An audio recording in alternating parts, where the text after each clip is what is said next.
What's up, guys? It's Chief here, and welcome back to another FC26 video. Today, we are going to be going over all the changes that EA have made to Division Rivals and FUT Champs for FC26. They have revamped these modes entirely, including getting rid of FUT Champs qualifiers, adding bounties to Division Rivals, and a ton of other features. So let's go ahead and dive into it. We're going to start with the Ultimate Team deep dive video where they talk about Rivals and Champs.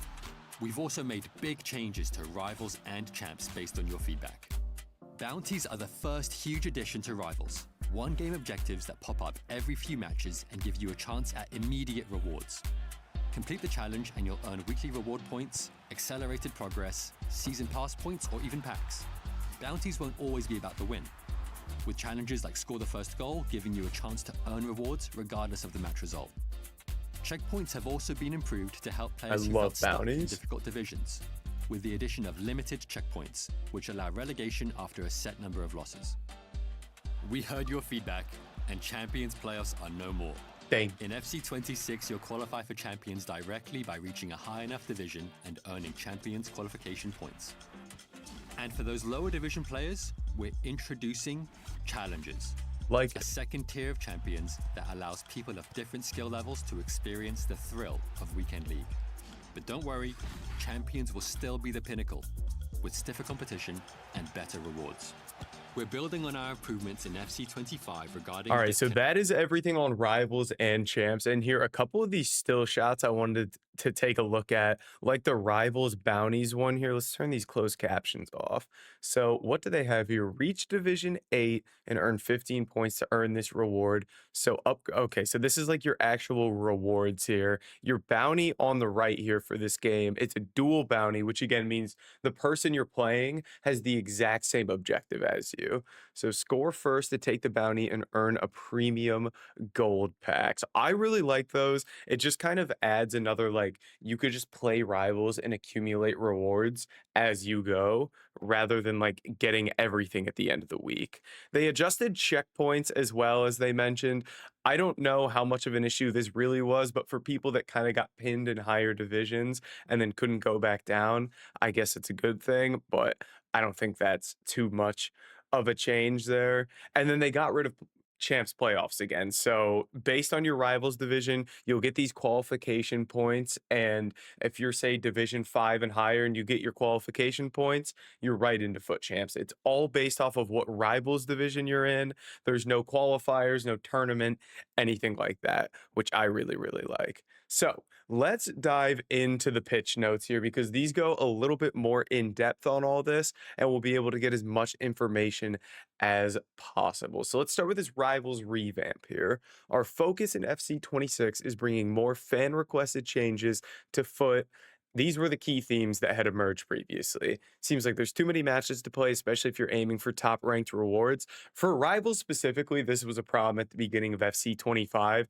It's so many matches, and especially since they're introducing new modes like gauntlets and tournaments now, they definitely needed to tone down the matches here so people can spend their time elsewhere. So I'm glad they recognize that. Once you've climbed the divisions and are consistently matched up against similarly skilled players, the motivation to keep playing can taper off. I think bounties helps with that, and even like the checkpoint system. If again you get to too high of a division for your skill, hitting a good run of form can leave you stranded in a higher division, which we just hit on.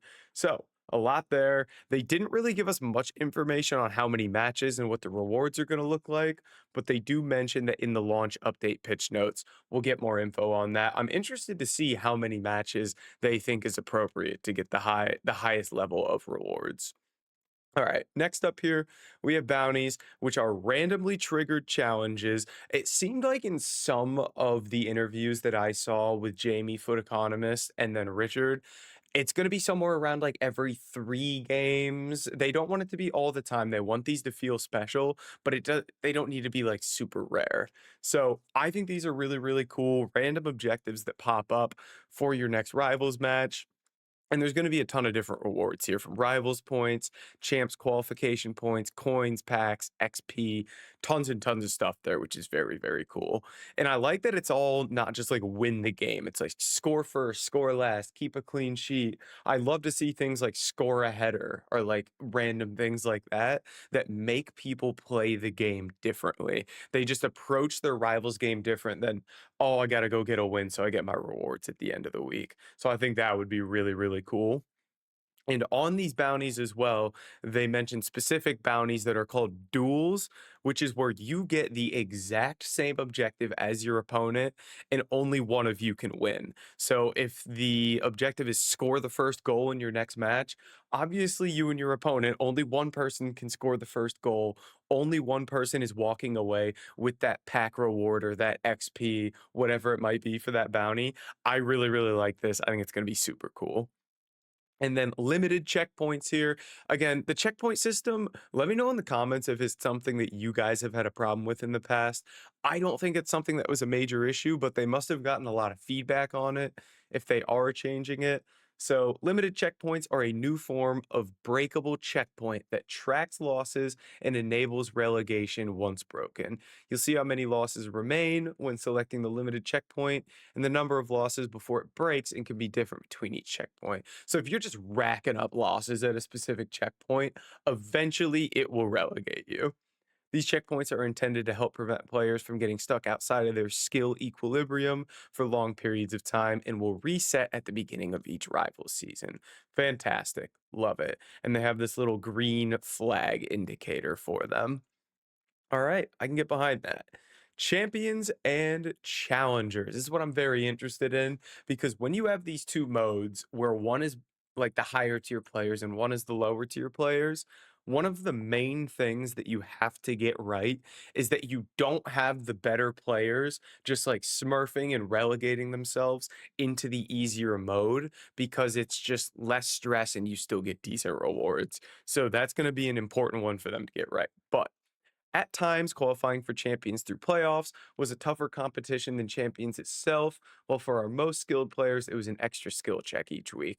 I don't know if it was a tougher competition. It just kind of seemed like a waste of time for anybody that was a decent player.